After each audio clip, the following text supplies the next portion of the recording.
The Russian army has broken through to Sudzha. The Ukrainian Armed Forces Kursk grouping is fleeing, abandoning equipment.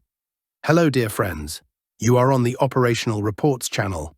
We continue to be with you in our daily format, analyzing the situation on the front lines.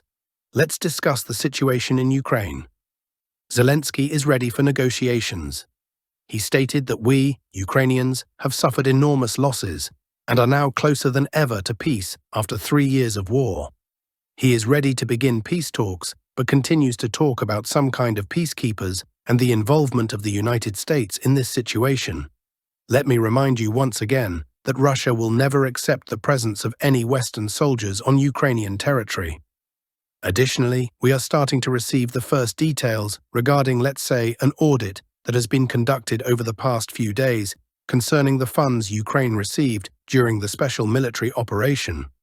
Zelensky stated that Ukraine has received only $75 billion out of the promised $177 billion from America. So the question arises, where is the remaining $100 billion? Obviously, the United States will have to answer this question. Regarding the situation on the ground over the past 24 hours, we have many important updates. To begin with, let's talk about the Sumy direction. According to the information we have, over the past 24 hours, the Russians were able to locate Ukrainian armored vehicle positions in the Sumy region. As a result of Iskander strikes, the Russians managed to destroy a very large Ukrainian armored vehicle base. The Ukrainians suffered losses, and plans to deploy additional forces towards Sudzha were likely disrupted. As for the Sudzha direction itself, according to our information, very heavy fighting is taking place in the Sverdlovko area. Today, sources published a map showing 4 fire anomalies. The settlement is completely engulfed in flames. Let me remind you that, according to various sources, very heavy fighting is already taking place directly within the settlements themselves. Also, according to our information, the Russians have managed to cross the Psel River and are now advancing toward the settlement of Guevo.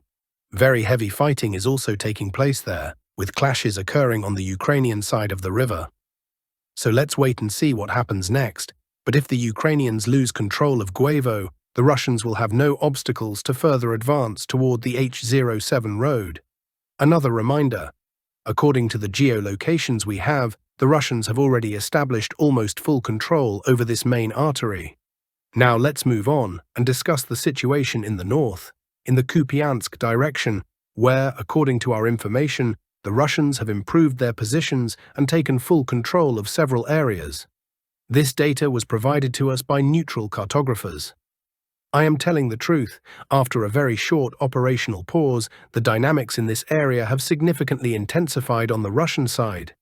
For example, here is the situation at the end of February 1st, here is the situation at the end of February 2nd, and here is the situation at the beginning of February 3rd. The Russians are advancing, capturing more and more territory. As for the Lyman direction, we see a similar situation. Over the past 24 hours, the Russians have significantly improved their positions. The Russians have taken control of a fortified area between the settlements of Kolodezi and Ivanovka. Moreover, we have geolocations confirming this. In this video, we can see Ukrainians bombing Russian troops in this exact location. Based on this video, we have adjusted the map. Additionally, we have several reports from neutral cartographers about changes on the ground and pro-Ukrainian resources. We see that the Russians are getting closer and closer to the settlement of Kolodezi. Let me remind you that if Kolodezi falls, the Russians will have no obstacles to further advance south toward the settlements of Lyman and Zareknoye. This is exactly what the Russians are planning to do at the moment. Now, let's discuss the situation in the Konstantinovka area. According to our information, over the past 24 hours, the Russians have established full control over the settlement of Vodyain-Vtoroye. This is very significant progress. The Russians have entered the operational space and can now freely choose where to move next. The most likely target is an attack on the settlement of Novaya Poltavka. This is a very important village located along the H32 road. The Russians need to capture this village to secure their flanks. And of course, they will move further toward Tarasovka and Berezovka. We will see these updates and clashes in the near future. As for the Pokrovsk direction, the situation has completely stabilized, despite reports of very heavy fighting.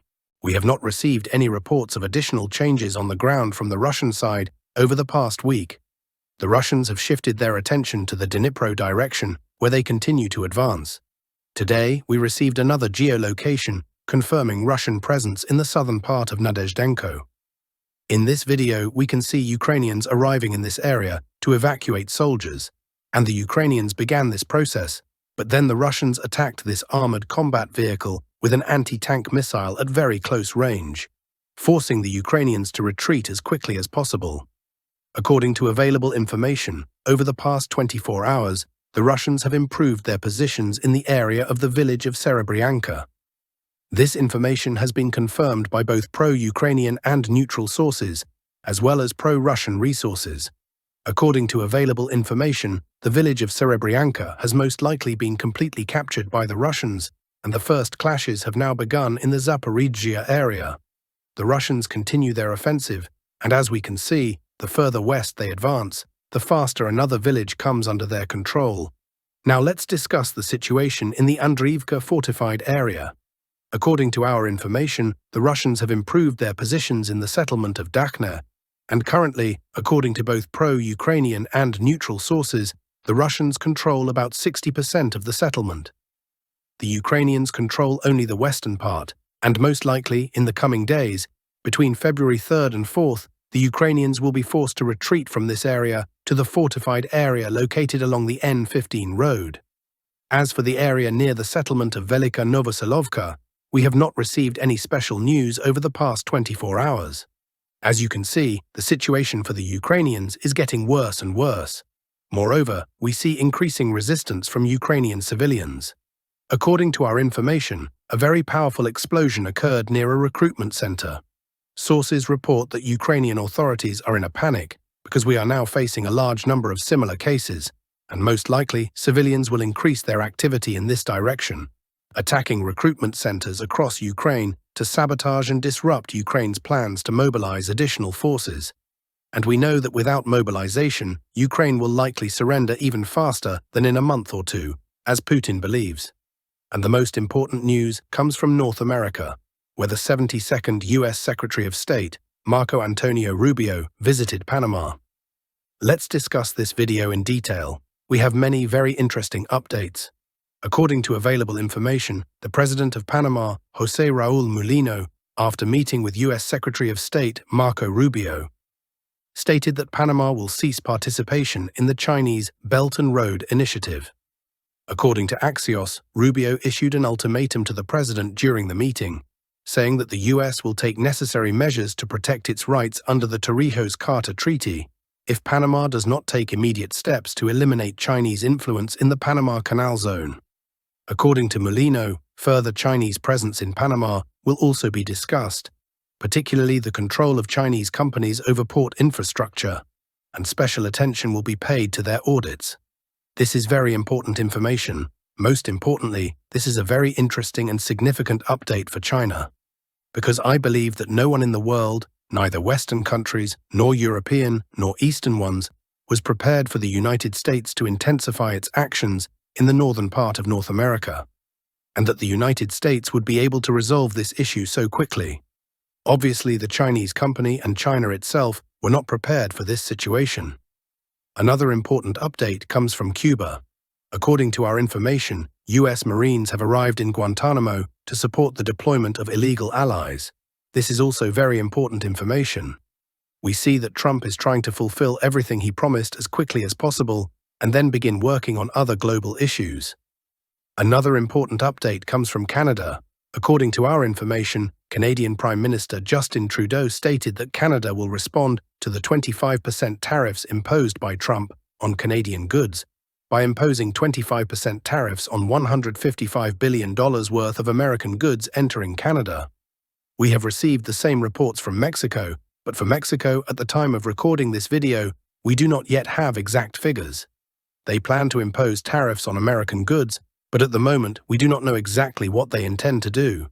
Mexico is in a much worse situation compared to Canada. Obviously, the United States does not plan to conduct an anti-terrorist operation on Canadian territory. But as for Mexico, we remember that the US has already strengthened the border by deploying additional troops there. And moreover, we know that sooner or later, and most likely following the experience in Panama, Cuba, and Canada, Donald Trump will begin this anti-terrorist operation. Now let's move on. Let's discuss the situation in China, because this has obviously become something that initially offended China, and now let's wait and see what exactly China will do in the situation with tariffs and with Panama. Let me remind you once again that, according to our information, the US is imposing 25% tariffs on Canada and Mexico, as well as 10% tariffs on China, and let's wait and see what China will do in this situation. Because obviously, China must take some action, or it will be humiliated. Very interesting statements have come from Russia. Putin said that sooner or later, Trump will win this battle and force everyone in the world to follow his, let's say, 4-year term. Well, that's all for today. Thank you for watching. Subscribe to the channel, like the video, and all the best to you.